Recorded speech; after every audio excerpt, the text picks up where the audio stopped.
case has been identified. A patient at Greystone Hospital has tested positive. That leaves a total of 215 cases total in Greystone Hospital.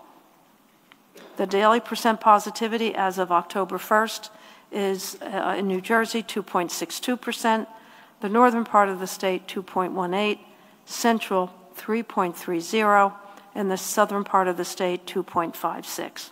That concludes my daily update. Stay safe and remember, for each other, for us all, please take the call and download the COVID Alert NJ app. Thank you. Judy, thank you for everything, including, again, I repeat for the umpteenth time, for reminding us of the stark disparities and inequalities across racial lines that this virus has laid bare. So thank you for all. With that, Pat, over to you. Hope you're well. Thank you for your leadership, compliance. How are we doing out on the West Coast and any other matters? Thank you, Governor. Good afternoon. Over the weekend, there were 2 executive order compliance summonses issued, one at Cuban Pete's in Montclair for being well in excess of the capacity limit, as well as in Gutenberg, where officers responded to restaurant Cosmos 2000, where again, capacity was far exceeded.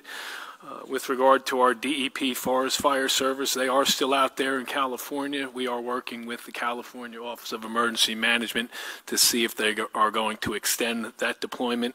So whether that means that team stays or we swap out a new one, we'll probably have that ironed out within the next day or so, Governor. And Pat, this is the second team, right? This is still the second, so. That's correct. Right. Thank you for that and for all. We'll start over here with Elise. Before we do a couple of things, we're going to at least experiment this week by shifting our schedule a little bit. We're going to go to a Monday, Thursday, 2-week schedule, subject to, obviously, the events that are around us, which feel like they're getting more intense as opposed to less. And assume, unless you hear otherwise, that we'll be back in here on Thursday at 1 o'clock. And we'll be virtually with you the next couple of days. Again, we're going to try it this week. We reserve the right, I hope you'll bear with us, to shift to a different schedule if events warrant that. And I don't know how many on the road events, daily events, we'll do going forward, but I thought our trip, I'd defer to my colleagues here, I thought our trip Friday to Ocean County was very productive. We had leadership, health from the county, law enforcement, health, elected officials, faith leaders, educational leaders. And I thought it was a good visit, by the way, great, again, can't say this enough, hats off to everybody. Everybody checked their partisan affiliations and beliefs at the door. Nothing but the facts, nothing but focusing on what we need to do together to get our arms around it. And that's something we may want to try again at some point. Ocean County remains a high priority, as Judy went through the math. And Lakewood, but not just Lakewood, as we mentioned, at least Jackson, among other townships. I know you highlighted on Friday, we're also having elevated case numbers, so we will continue to keep an eye on that as we do around the state. I also want to belatedly welcome Jared Maples, the Director of the Office of Homeland Security and Preparedness. With that, Elise, good afternoon. By the way, if you all could be economical, that would be a huge treat for us, because there are a lot of folks here today. Thank you. Good afternoon. 2 questions. Governor Cuomo is shutting schools in New York City hotspots. Have you set parameters for doing the same in Lakewood? And with regards to the Bedminster contact tracing, this morning you said you need more from the federal side. What did you mean by that? Thank you. Thank you, Elise. And Judy, you should come in behind me on either of these, but we reserve the right to take similar steps as Governor Cuomo and Mayor de Blasio are taking. I think the word I've been using over the past number of days is a scalpel as opposed to a blunt instrument, as we've seen these. And Judy, you should disagree, or Tina, if you see it otherwise. We're seeing, we report, for instance, today, an aggregate spot positivity for the state of 2.62%. But as Judy reported in her report, you've got numbers that are in the teens in some places. So, and if you look at the reports by county, a blunt statewide instrument looks less required at the moment as opposed to scalpel whatever it is, a school district, a set of non-essential businesses, et cetera. So those options remain on the table. I would just say, in addition to being, calling the trip in the face of facts reckless, I said bordering on reckless. I've graduated the trip to reckless on Thursday. We just haven't had the level, as robust a partnership as we want. The lead has clearly been New Jersey on this, even for folks who are not from New Jersey, I might add. And I don't mean the staff members. The 19 folks that I referred to are clearly all Jersey folks, and that's Somerset County and Bedminster are taking the lead with Judy's team and Tina. But the list of attendees of the 206 was a national list with a good chunk and dose of New Jersey folks, but folks elsewhere. And it's at a moment like that you need as robust a federal response as we have had at the state level. So there's been a response. We got the list. I think we got it at 2:30 on Friday. That sound right? About right? About 2:30 in the afternoon. We need more. We need more. We needed that trip not to happen, number one. And number two, we need more. I can't say enough good things about Judy's leadership as well as the Somerset County and Bedminster leadership. Let's go around the horn over there. Nikita. Hi, Governor. Hey. So I want to ask first, so with the election about a month away now, there's still not any info on how Perth Amboy is handling their runoff. When do you expect to tell them?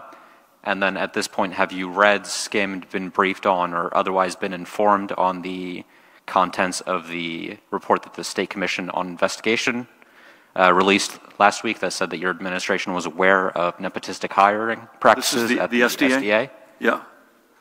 And are you aware of a post office issue in West Orange and North Arlington where some batches of mail were dumped in the dumpster? Have you discussed it with USPS? And for the commissioner, is there any concerns about mail that has literally been in the trash being forwarded to recipients? Okay. That's certainly a diverse set of questions. I've got no news on Perth Amboy. Matt Plotkin's with us. Any news there? So nothing to update you on that. On the SDA report, I have been briefed on the report. And though I do not agree with all of their conclusions, I look forward to working with all the parties to continue to improve the SDA. And at the risk of beating the same drum as I've beaten with Dustin a couple of times, I think Manny De Silva has done a terrific job over the past year, and he and the board and their employees have made great progress. I'm not aware of the West Orange or North Arlington reality, but Matt Plotkin's going to come in and tell us his viewpoint. Yeah, we were notified by USPS over the weekend. It's a matter that's under investigation, but as you noted, Nikita, the mail was recovered from the trash receptacle and has been put back in the mail stream. Judy, I'm not sure how to answer the last question. I've never been asked this question before. To the best of my knowledge, I've received a lot of trash mail, but I'm not sure I've received mail that's been in the trash.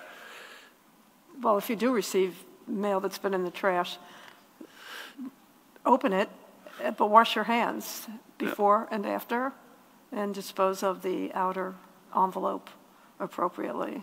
I don't think I'm breaking any new ground, but the Murphy household, whoever opens the mail, no matter where the mail's been, automatically, when they finish, washes their hands with soap and water. And I would say we double underscore that advice. Let's come down to Brent, and then we'll go to Dustin if we could, right here. Thank you. Hi. Should you, you both had confusing things there. Should you or shouldn't you have a communal bowl for Halloween? Will Trump National Bedminster... Sorry, one more time?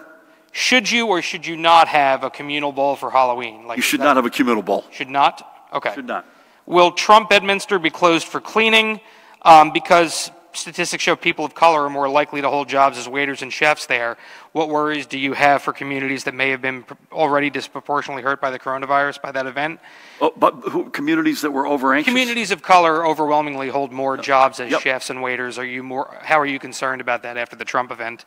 How has the DMAVA and DOH cooperated with the AG's investigation into veterans' homes in Paramus and Menlo Park? And what has the administration learned about what went wrong at the veterans' homes to result in such a significant amount of death there? And the DOL said the $300 unemployment benefits would be paid in October. Are there any updates on that? And I have one from Nancy Solomon of WNYC. Rick Maida said there is no need for him to quarantine after attending Trump's event and said you are fear-mongering. Do you plan to take any action against attendees who don't quarantine? Okay. No communal bowls for Halloween, unless my colleagues to the right disagree. Yeah, I am concerned. I don't know the personal demographic profiles of the 19 staff members, but I am concerned, as we all should be. So this never should have happened. Now that it has happened, everybody's got to self-quarantine. And again, the testing window, you got to let this incubate. I think the testing window, unless Judy or Tina disagree with me, would begin tomorrow. We take every loss of life deadly seriously, and certainly of our blessed veterans. That investigation review process remains underway. But as I say, every day, the first three numbers I look at are 62, 81, 3. Those are the losses of lives, respectively, confirmed, by the way, in Menlo Park, Paramus, and Vineland. I've got nothing to update unless Matt Placken does on the $300 supplemental. We'll come back to Brent if Rob Angelo has an update on that. I don't even know who Rick Maida is, but I saw that he said that. I think literally, and I don't think this is the first statement that he's made that I would say this, but certainly this one qualifies. I think that statement should disqualify him from seeking public office. Dustin. Good afternoon. Good afternoon. It appears that the White House doesn't plan on tracing donors at Bedminster because they supposedly didn't spend more than 15 minutes within 6 feet of the president. Has the RNC or White House provided you with more than names and emails? Do you plan on more thoroughly tracing these individuals from New Jersey besides sending out an email? How many guests were from New Jersey? How many Bedminster staffers have we traced? And did they cooperate? What specific guidelines were allegedly violated at Bedminster? And to go back to beating that drum on the SDA, are there any specific conclusions of that report that you disagree with? And don't the new revelations about your office's communications with the agency lay blame for that scandal at your feet, contrary to what attorneys you hired said, which was that Lizette Delgado Polanco, quote, must shoulder a majority of the blame for what ultimately occurred? Thanks. Judy, you should come in on the... So you got emails, and successfully, I think, we're able to connect on email with 184 of the 206. Is that right? How many were in New Jersey? Do you have an exact number? About half, we think? About half, we think? But bear with us because that's not we believe it's about half. Staffers were all New Jersey. All 19 are New Jersey. Judy's been in touch with the CDC. We have been in touch since Friday morning with the White House. All of this remains a work in progress.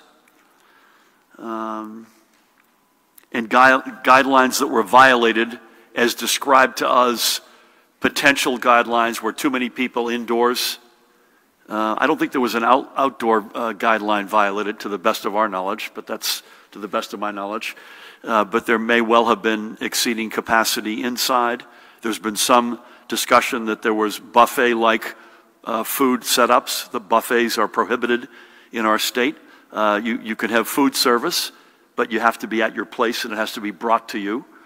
And again, I'm not saying that as a definitive matter as much as that's sort of on the list of what we have heard. And again, I don't have any more specific to say on SDA other than I've been briefed I don't agree with all the conclusions, and I think Manny's done a terrific job and his team. Anything you want to add on either you or Tina on the contact tracing front? You good with that? Okay, thank you. Sir, do you have any? Yeah, two quick ones. Yep. Governor Murphy, do you consider the fundraising events in Bedminster to be a violation of your executive order on indoor gatherings? And can you clarify if initial outreach has been completed for all attendees and staff from the events in Bedminster, or if initial outreach has only been completed so far for New Jersey residents at the event? So I think I've just answered the first one, to be determined, but based on this, the description of the indoor aspect of the event, potentially in terms of violations, and I think on that list would be potentially, and again, I'm saying potentially, this is a matter for the Attorney General, more persons in the room than should have been in terms of capacity, food related. Let me just say this, the other thing is we're crystal clear on one thing which has to be said. If you've been exposed to someone who is COVID positive and it's a meaningful exposure, you have to quarantine. You have to take yourself off the field. So the fact that there's being touted that the people at the indoor event were given a test and they all passed it or they wouldn't have been in there misses the point. They were, as far as we know, they weren't the issue. The issue was the people that they were going into the room with who had flown in. The initial outreach has gone well beyond New Jersey, and I mentioned a minute ago, and I don't want to misstate the number, 184 of the 206 have been contacted, and all 19 either have been or will be contacted of the staff, and of the 184, it includes a significant amount of non-New Jersey names. Clearly, New Jersey's our top focus, but we have done our part to reach out to people, and again, it was national in scale. I know, Judy, I've heard Texas, Arizona, where else did you have? Indiana. New York? New York, Connecticut, Indiana, Minnesota was on their own. Yeah. Yeah. So that's not just in New Jersey. Thank you for that. Good afternoon, Governor. My name is Don Collins from WCBS TV. Hey, Don. Two quick ones for you. Always welcome, by the way. All right, thank you. First one, with the number of cases that are coming out, with the uptick in cases, do you see a second wave coming? And if so, is the state prepared with PPEs, ventilators in hospitals? Are there enough rooms in hospitals? Is that it? Yeah. I'm not sure, Judy or Tina, whether you call this as more of the first wave or a second wave. I frankly, I'm a non-medical expert, as if I have to tell you that. Don't spend a lot of time distinguishing between what wave it is as much as dealing with the facts that are before us. I'll defer to Judy and Tina. And are we prepared? I think we are, but I tell you, the last thing we're going to do is spike any footballs. So whether it's bed capacity, PPE, ventilators, we are building toward a 98 million piece strategic stockpile of ventilators. We're building toward 2,600 ventilators, and we have in use at the moment 34. So I think we're prepared on that front. We've kept the bed capacity both in the hospitals as well as the field medical stations, even though they're no longer up. Testing, we are among the highest per capita testing capacity states in the country, and we aim to keep it that way. Any color you'd add, either of you? And by the way, Tina, does it matter to an epidemiologist whether it's the first or the second wave, or you just call it the facts as you see them? Well, what we are concerned about is looking at the trends over time and who is actually impacted with COVID illness. So, for example, as the commissioner had mentioned, there's been a changing demographic of who's getting ill right now. So, at the beginning of the outbreak back in March, we were concerned about older individuals. That's who was being hit in the long-term care facilities, individuals who are more vulnerable. Right now, we're starting to see a lot more cases among younger individuals. And it's not just here in New Jersey. It's throughout the country and in our region. And for that reason, that's actually going to be more important to take a look at why are these groups getting impacted, and how do we reach out to them to ensure that they do the right thing? Social distancing, the masking, the whole 9 yards. I reached out, and Judy knows this, I reached out, as I do regularly, just happened to do a bunch of them toward the end of last week with 5 hospital CEOs. and they're all seeing a modest increase in hospitalizations, differing, as Tina has said, different demographic to some extent. They feel a lot more confident about their ability to treat it than they did 6 months ago. I think we've said that a fair amount here. And those are sort of the headlines that I took away, and that was a smattering across the state. So that's, Cooper all the way up to Holy Name and a couple of others in between. Thank you. You good, sir? Alex? Good afternoon, Governor. Good afternoon. A quick clarification for the Health Commissioner. When you said 215 positive tests at Greystone, did you mean statewide? These are the psych hospitals, these are the human services positive cases, and is this since the pandemic began? It was for all psychiatric hospitals, the 4 psychiatric hospitals. Got it. And so sort of my broader questions for you guys. For Colonel Callahan, if there was some sort of EO violation issued to the President's Golf Club, what would it entail? Would there be a fine? Would there be a closure? Who would actually serve that? Would it be a trooper's name on that citation, perhaps even your name yourself? For the Governor, I know you said that the way you found out about the President's positive diagnosis for COVID was not an official from the White House. How did you find out? Did you receive a call from the Health Commissioner, or was it on the news or the media or something like that? And for Dr. Tan, I wonder if you could clarify for us, there's been a lot of confusion over when someone tests negative for COVID-19, it's sometimes seen as basically a clean bill of health. Can you explain a little bit more about how the tests and the virus work and how somebody can test negative but still be having the virus incubating inside them? Thank you. I think Pat and I are just, your question of how does it actually happen, that's a matter for the Attorney General and the Somerset County Prosecutor in this case. So we'll leave it to them unless there's anything you want to add to that. I wake up early in the morning and I found out about a combination of press as well as emails from folks who had seen it through the night, including we've lived around the world, so we've got some friends in Asia who probably saw it before the rest of us. I did not hear it on an official channel. We immediately, by the way, reached out to both family members and the White House staff to express our, on the one hand, our prayers and best wishes, and on the other hand, on more of the business side, that we need to be able to find quickly a way to work together on contact tracing. I was talking to Pat about the citation. Tina, I missed the question to you, but please take it away. So related to why, the timing of the test, when people get tests, sometimes if you get tested very quickly after a possible exposure, you might not actually be able to pick up the fact that you have an infection. So for example, with what we typically talk about for diagnostic testing, the molecular PCR testing, if you get tested the day after you were exposed to someone who is a COVID-19 case, you might not have had, have built up enough virus to be able to be detected by the test. So the reason why we are concerned about when people test and the type of test is that it depends on the characteristics of the test itself. It also depends on the timing of when you might have been exposed and when you can actually get detected. So that's why we recommend that in the event that you have had a close contact exposure, if you're concerned about getting tested, to wait roughly about 5 to 7 days after that exposure to get the diagnostic test.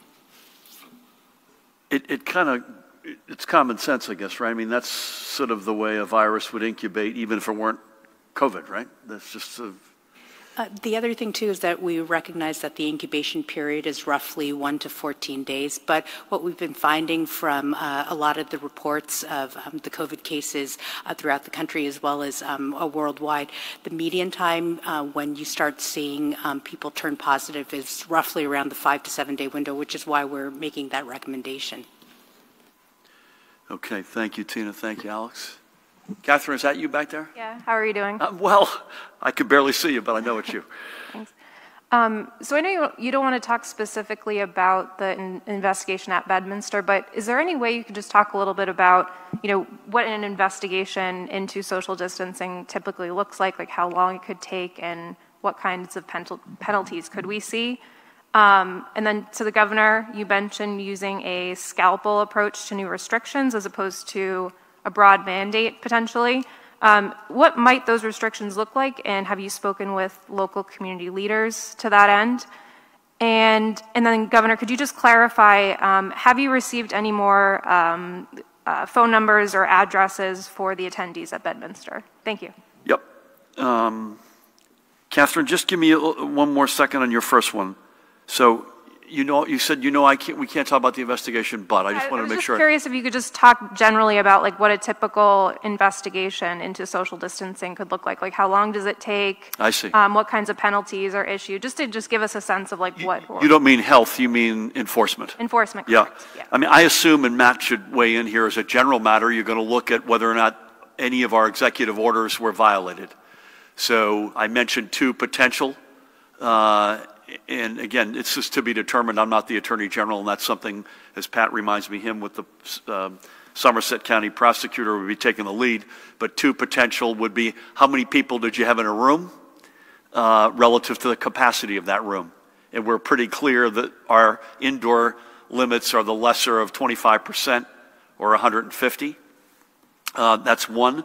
The other one that I use as an example would be, we're okay with indoor food service, but we're not okay with buffets or you getting up to get your food. You have to be seated, and the food has to come to you. And that's, I think, for fairly obvious reasons. You don't want people, milling around and crossing paths, et cetera. So those are 2 areas, by example, as a general matter. Anything we would do with a scalpel would be done, and we're constantly in touch with local leadership. As I mentioned on Friday in Ocean County, we had leadership not only at the county level, but at the community level in Lakewood, both elected, faith, education at the community level. So whatever we would do, it would be done with the community or the county, and things would be looking at some of the things that we've opened, particularly inside, steps that we've taken, and assessing jointly with the community leadership whether or not we should reconsider some of those steps. And do we have more information, phone numbers, addresses, et cetera? And I think it's sort of a mixed bag at the moment. Is that fair to say?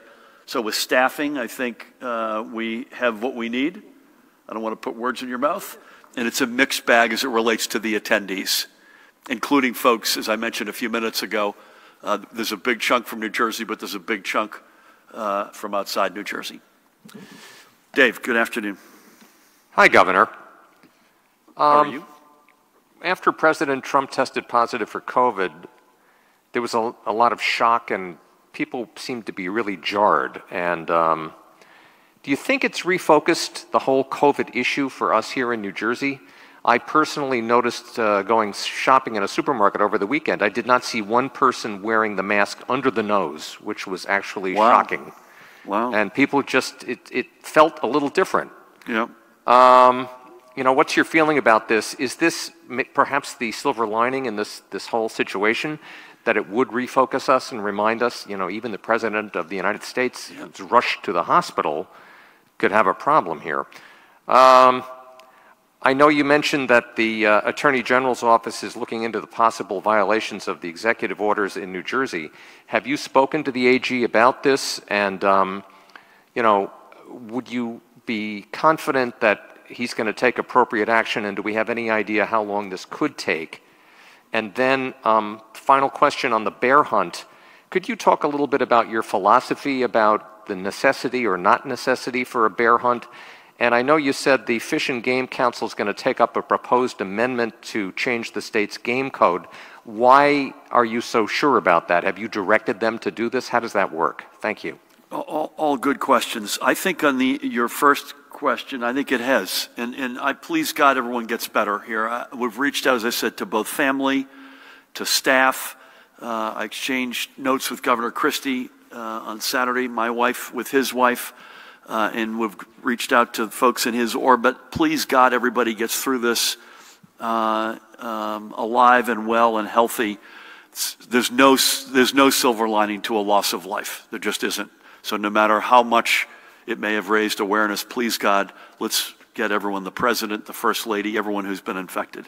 But yeah, having said that, assuming everyone does, and I'm not going to would that they do, I hope people finally, this guy Maida, that's somebody who's in outer space.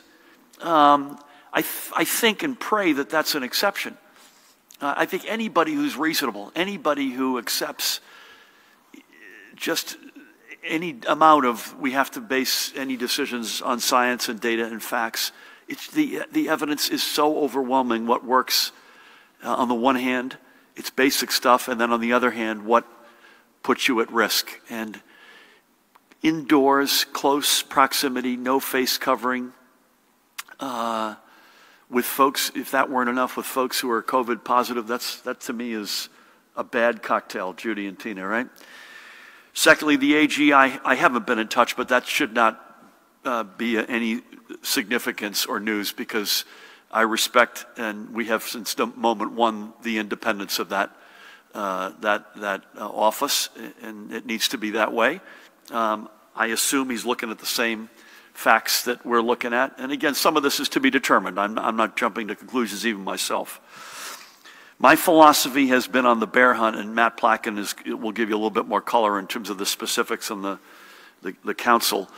My philosophy from day one is there has to be non-lethal ways to manage the issue. Other states have done it. States that look like us have done it. Connecticut hasn't had a bear hunt. I believe this is right since the 1840s. So there's got to be a way to get at this to both protect public safety and to be humane. And we believe after this year that we'll be able to achieve that balance. Matt, anything you want to add to that? The bear management plan that's currently in effect that sets the hunts runs through this year. So they have to issue a new rule, and the commissioner with the council has already worked, as the governor announced, to put forth the proposal which came out today. Thank you. You must be Gary, right? Gary, nice to see you. Hey there, thanks so much. So just to confirm these numbers, because there's a lot of numbers thrown around, 184 people, you were emailed 184 people, or they responded to your email? Which one is? 184 emailed. Emailed. So what are you guys doing about the 22 people that you did not email? That's one question. Next is, you say every hour matters here. It's now been 4 days since the fundraiser, 3 days since you first got their emails. What level of cooperation and response have you gotten from those 184 people? Is that it? Judy, you jump in here. So one question beyond the 184 is either more information on them or information on the balance of the 22 people for whom that we were not able to, we're not given emails. And we, as I mentioned up front, we continue to need to see a more robust federal partnership here. We have aggressively taken the lead under Judy's leadership. Somerset County has, Bedminster has the local health authorities. But we need more out of the feds. Judy, you tell me if you see this differently. I'd say the response and the level of cooperation has been a mixed bag from the 184 emails that have been sent. Would you agree with that? Yeah, our purpose of the emails was to advise them as to what they should do. And we are getting some responses back, some extremely positive, thanking and, would pass the word around. Some not so positive that... Including, how did you get my name? Yeah, well, that is... The Republican National Committee, for anyone who's watching, is where we got your name. We need even more than we got from the Republican National Committee, right? Sorry to interrupt. The Somerset County health officer is spending a lot of time, first and foremost, following up on the employees. We know they're mostly from Somerset County, and that's certainly the highest priority. The 184 have all been notified. The 22, at some point, if we need the CDC, we've been on the phone, and they actually are standing by. If Dr. Tan calls them, they will be available to us for further follow-up. That's a fair point, that last one. We need to see, the CDC has said, we're here. We need everybody in the federal government to put a little wind in their sails. And as I say, we need a more robust response. Mike, I think that's you, right? Yep. Hey, Governor. How are you? I think we're closing with you. Thank you. I think just one question. I wonder if you could say, well, you said that the federal government needs to do more here. Is the federal government doing anything here to help? Are they not doing anything? Could you be more specific about that? Yeah, well, I mean, the federal government, I'm using in a broad strokes term. So we did get the list from the Republican National Committee on Friday afternoon. We've been on with the White House since early Friday morning. As I said, both on the, you're in our prayers, we're here for you, but we need your help. Judy just mentioned that Tina is on regularly with the CDC. Those are sort of the national bodies that we have been most in regular contact with.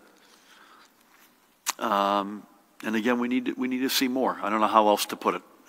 We're doing literally everything we can, and I'm proud of the efforts put forward by Judy and Somerset County and Bedminster.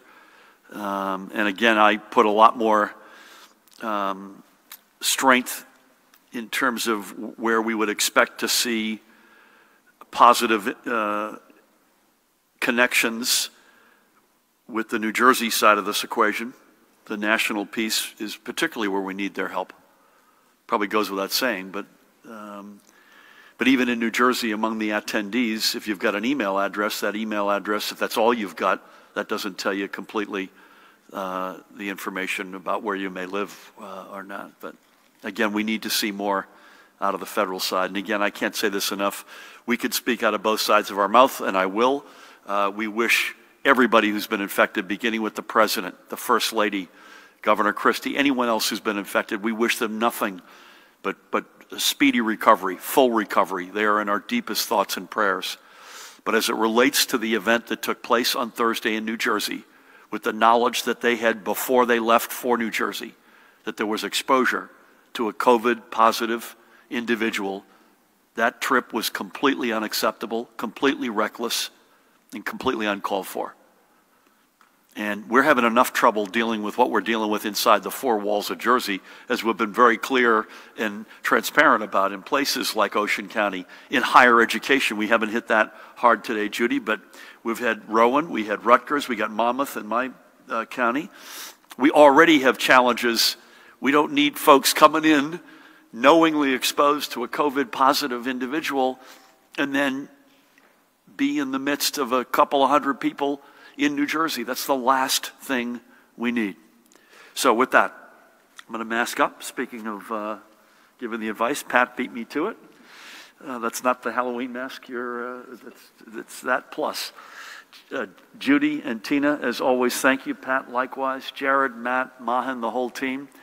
Again, we'll be virtual tomorrow and Wednesday unless otherwise noted.